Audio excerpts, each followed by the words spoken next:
Hi guys, welcome to my channel. So, pagi ni sebenarnya saya dah mandi, cumanya tak siap lagi untuk ke kelas. By the way, saya bangun pagi tau untuk rekod video ni. Jangan ingat saya tak mandi, wangi lagi ni. By the way guys, boleh tak teman saya siap-siap untuk pergi kelas? Banyak lagi tak siap ni. Rambut, tengok, masih tak touch up lagi ni. Boleh tak? Jom.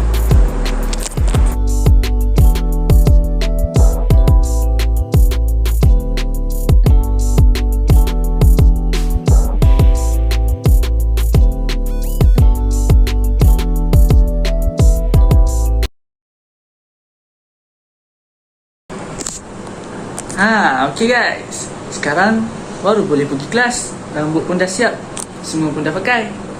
Apa lagi? Jom kelas.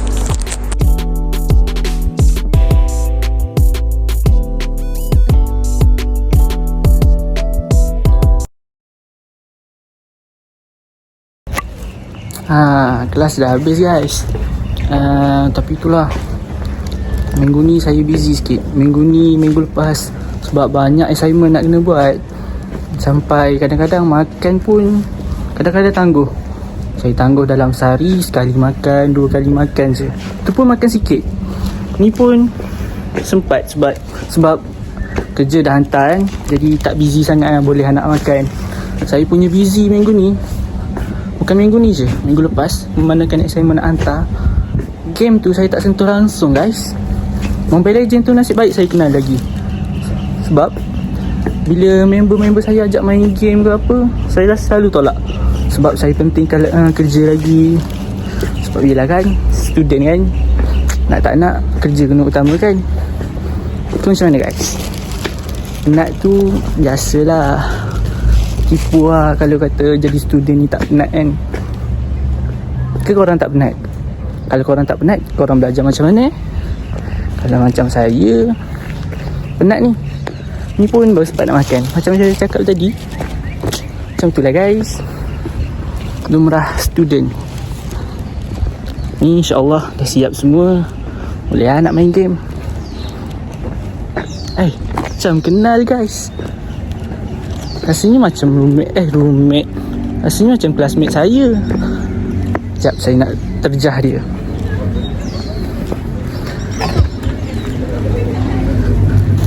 Weh, korang buat apa kat sini? Tengah borak-borak. Ya, borak-borak je. Kan baru lepas balik kelas, tadi dah ambil angin. Borak tak ajak. Duduk. Buat apa tu? Buat apa tu? Saja habis kelas nak buat vlog. Malu nak masuk vlog. Malu pula. Kau ingat orang je boleh buat vlog? Orang pun nak buat juga. Aku nak buat vlog borak-borak. Buat lah. Sabarlah. Tak apa. Okay. Hi guys. So hari ni kami nak buat vlog borak-borak bersama Mira dan Chris. Masuk pun sini lah Chris. Oh yeah. Masuk. Aduh, sombong. Nak masuk vlog dia seorang. YouTuber terkenal ni tak masuk. Aduh. Ni kalau aku masuk ada bayaran tak? Bayaran je. Harga member lah. Cepat sini sikit. Sini sikit. Belakang lagi. Tak nak. Masuk belakang lagi. Boleh masuk. Dah masuk? Dah. Guys, aku masuk channel orang guys. Sikit. Ni. Okey. Alang-alang semua kita dah semua ada ni. Ambil kamera. Korang. Sebab aku rasa kita tak pernah lagi nak share-share lah pasal pengalaman semua tu. Ke mungkin nak balik bilik dah. Let awak Balik lah. Betul? Tak pasal pun. Okey, jadi kita share lah sama-sama kita je. Sebelum kenal kaunseling dengan selepas kenal kaunseling, apa pengalaman korang lah, pengalaman ke penambahbaikan ke dalam hidup korang lah. Saja share. Aku dulu ke? Boleh lah. Aku lah. Silakan. Aku kan lelaki baru strong. Kalau tanya aku, sebelum aku kenal kaunseling ni, aku tahu macam mental ni macam stres, benda-benda macam simple. Lepas tu semasa aku dalam IPG, aku ambil kaunseling, kita ambil kaunseling. Jadi aku faham apa tu mental. Lebih-lebih lagi sekarang SEM ni kan kita belajar asas kesejahteraan mental. Betul. Jadi aku faham macam mana individu tu boleh ada sakit mental apa semua, masalah mental. Jadi aku pun, kita semua pun belajar macam mana nak atasi. Lepas tu faktor-faktor yang menyebabkan individu tu mental semua. Jadi sedikit sebanyak aku bukan lepas pada tu aku bukan setakat tahu stres je mental. Banyak lagi benda macam tak cukup tidur, lebih tidur. Sebelum ni kalau pasal mental tu kita tahu secara umum je lah. Betul. Masuk sini boleh tahu dengan mendalam lah. Betul. Kalau kau pula ni? Kalau aku pula, sebelum ni aku ingat kalau macam kita stres apa, kita kena handle sendiri kan. Tapi Ni kuat sikit, tak dengar nama vlog nanti. dengar je. Okay. Lepas tu, tapi benda ni sebenarnya bahaya. So kita kena dapatkan rawatan macam tu lah. So sebenarnya aku ingat kalau kita stres, kita kan handle je lah sendiri kan. Buat apa jumpa orang lah macam tu. Betul, Tapi sebelum ni- padahal benda ni kita kena pergi buat secretary ke kan. Sebelum ni kita macam tak terdedah sangat lah dengan perawatan yang patut kita terima semua tu. Kita macam pandai remeh je. Jumpa sekretari, better handle Ya, sendiri je lah. Kan? Benda kecil Mindset kita sebelum ni. Padahal benda tu bahaya gila. Padahal benda tu betul lah bahaya. Lepas tu kalau tak dapatkan rawatan yang betul tu memang Memang boleh membawa maut. tu lah. Lepas tu kan kalau aku pula lah, aku sebelum ni tahu tak, masa aku sekolah menengah, ada kawan aku ni, aku pengalaman tentang ni lah dalam persekitaran aku yang kena penyakit mental. Tapi sebelum ni kita masih tak tahu penyakit apa mental yang apa yang dia hadap tu, penyakit apa yang dia hadap, yang jenisnya semua tu. Tapi selepas datang sini barulah aku tahu apa penyakit mental yang dia hadap semua tu. Kau nak dengar cerita tak pasal kawan aku tu? Aku boleh je nak cerita tapi panjang lah sikit cerita dia. Panjang ni. Pendek ni. Pendek kan? Pendek kan. Okay, cerita dia berbunyi macam ni. Macam mana? Amir merupakan pelajar pintar dan pendidik. Namun, sejak kebelakangan ini, dia sering bercakap seorang diri, tidak tidur malam dan murung di kelas. Sofia perasan Amir selalu termenung dan menulis simbol pelik di bukunya. Amir mula mendengar suara bayangan yang menyuruh dia berjaga malam dan menjauhkan diri daripada semua orang.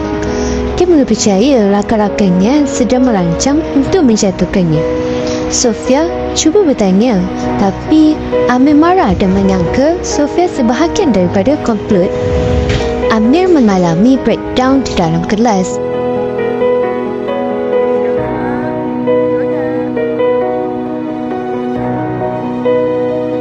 Dan menjerit ke arah bayangan yang orang lain tak nampak. Sofia segera menghubungi guru dan keluarganya. Akhirnya, Amir dibawa untuk perawatan dan didiagnosis mengidap skizofrenia. Assalamualaikum. Ni talian untuk Macam tu lah cerita dia. lepas tu apa jadi yang ni sekarang? Lepas pada tu aku pun tak tahu lah. Tapi dah Pula.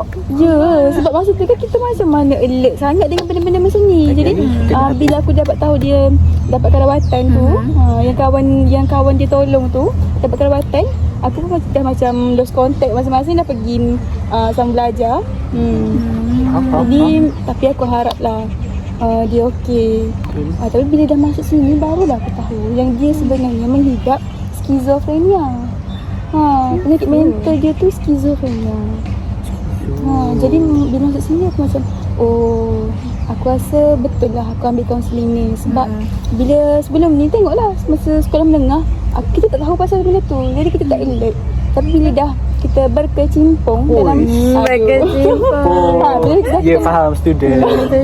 berkecimpung tu, bila dah masuk dalam bidang ni, kita pun dapat alert lah pasal persekitaran kita semua tu. Korang perasan tak? Lepas kita masuk sini, banyak benda kita belajar pasal mental. Macam contoh akta kesihatan mental dan dasar-dasar kesihatan mental yang mana dia menolong individu yang terlibat dengan mental.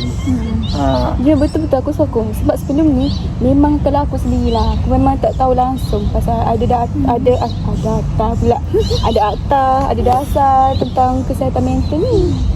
Aku ada dengar satu lagu ni kan. Dia cerita pasal akta dan dasar kesihatan mental. Nak dengar tak? Mana tahu boleh tahu dengan lebih mendalam lah tentang perkaitan antara dua ni. Kan? Kau nyanyi ke memang lagu orang lain? Lagu orang lain Oh, lah. yeah. Okey, Sorry. itu kita buka.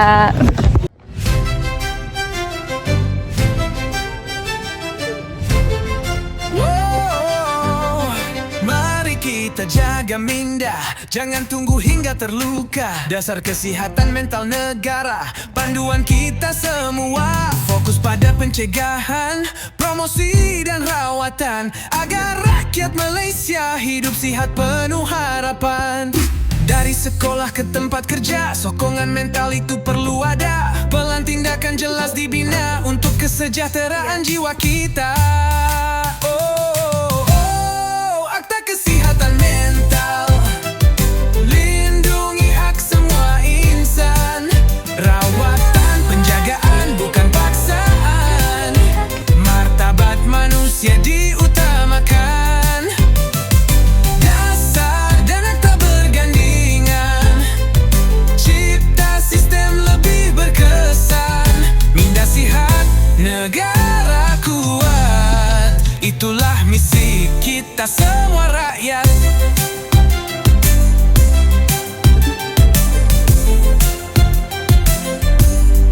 Akta Los dan Demev jadi pelindung bila mental kita terganggu. Hak pesakit dipelihara, tak kira siapapun kamu. Bersama dasar yang menyeluruh, perkhidmatan lebih menyentuh. Digital mental health, terapi maya, counseling online, kini ada cara. Dasar beri laluan, akta beri kuasa. Integrasi dua nih buat sistem perkasa.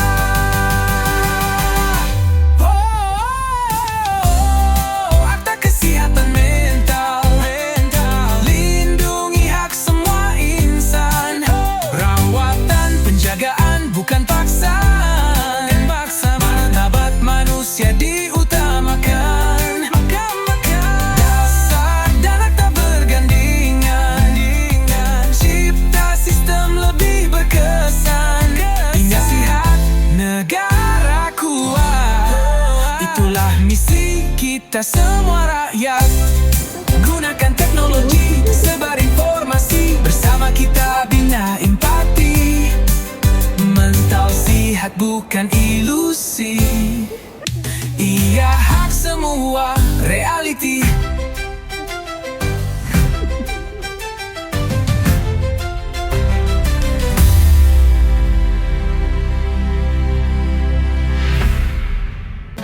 Mesti korang semua dah tengok kan video penerangan tentang dasar kesihatan mental dan akta kesihatan mental?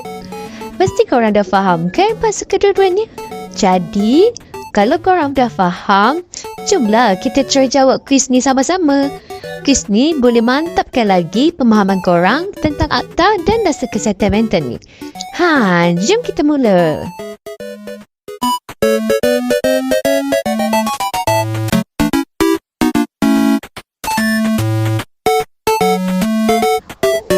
Jadi, soalan yang pertama, apakah tujuan utama Akta Kesihatan Mental 2001 diperkenalkan di Malaysia? A. Untuk menghapuskan stigma terhadap sakit mental. B. Memberi perlindungan undang-undang kepada individu dengan masalah mental. C. Memberi pendidikan kesihatan mental kepada masyarakat. Dan D. Meningkatkan pendapatan hospital mental. Jadi, jawapannya ialah B, iaitu memberi perlindungan undang-undang kepada individu dengan masalah mental. Soalan kedua, Akta Kesihatan Mental digubal pada tahun berapa? A. 2001, B. 1890, C. 2025 dan D. 1995. Dan jawapannya ialah A. Tahun 2001.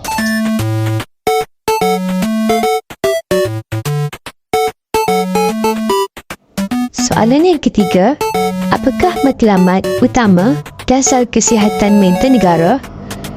A. Mengurangkan bilangan pesakit mental. B. Memberi perkhidmatan kesihatan mental hanya di bandar. C. Menyediakan perkhidmatan kesihatan mental yang komprehensif, bersepadu dan mudah dicapai. Dan D. Menggantikan semua hospital mental dengan pusat komuniti. Jawapannya ialah C. Menyediakan perkhidmatan kesihatan mental yang komprehensif, bersepadu dan mudah dicapai.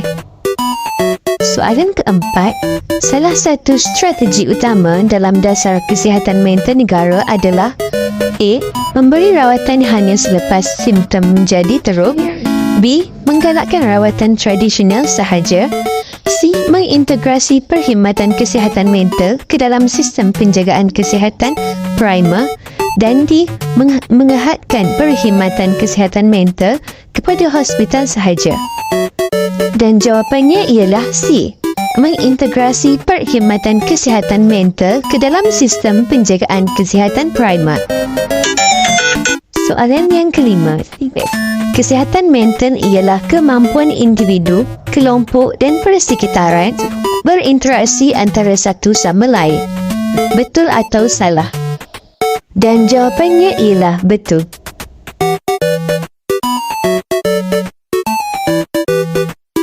Soalan yang seterusnya, di bawah dasar kesihatan mental, salah satu fokus utama ialah A. Menutup semua hospital mental lama. B. Pendidikan dan promosi kesihatan mental kepada masyarakat. C. Menyediakan pusat tahanan mental. Dan D. Menghantar pesakit mental ke luar negara untuk rawatan. Ya, jawapannya ialah B. Pendidikan dan promosi kesihatan mental kepada masyarakat. Soalan yang seterusnya, apakah peranan penjaga, iaitu guardian, di bawah Akta Kesihatan Mental? A. Mengurus kewangan hospital. B. Menghalang pesakit daripada keluar rumah. C. Membuat keputusan berkaitan rawatan bagi pihak pesakit yang tidak berupaya. Dan D. Menjaga anak-anak pesakit mental. Ya, tepat sekali. Jawapannya ialah C, iaitu membuat keputusan berkaitan rawatan bagi pihak pesakit yang tidak berupaya. Soalan seterusnya ialah soalan fill in the blank. Siapakah antara berikut yang boleh memohon penahanan rawatan bagi seseorang di bawah Akta Kesihatan Mental? Dan jawapannya ialah pegawai perubatan berdaftar.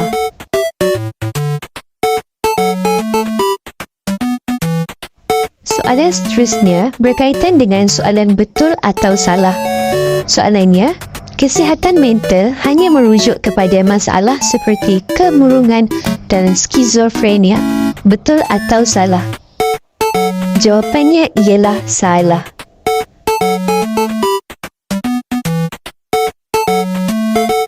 Dan soalan terakhir untuk kuis kali ini ialah soalan fill in the blank.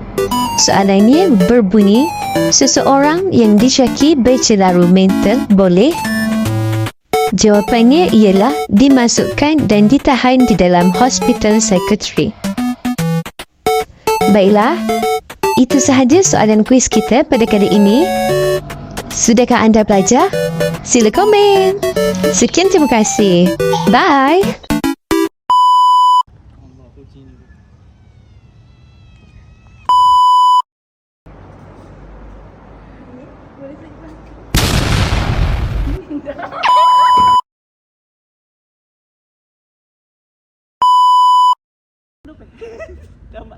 Lagi.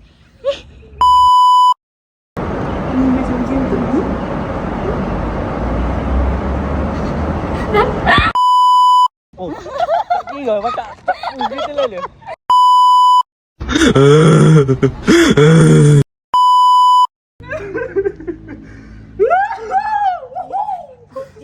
Jom, saya bawa gigit batas.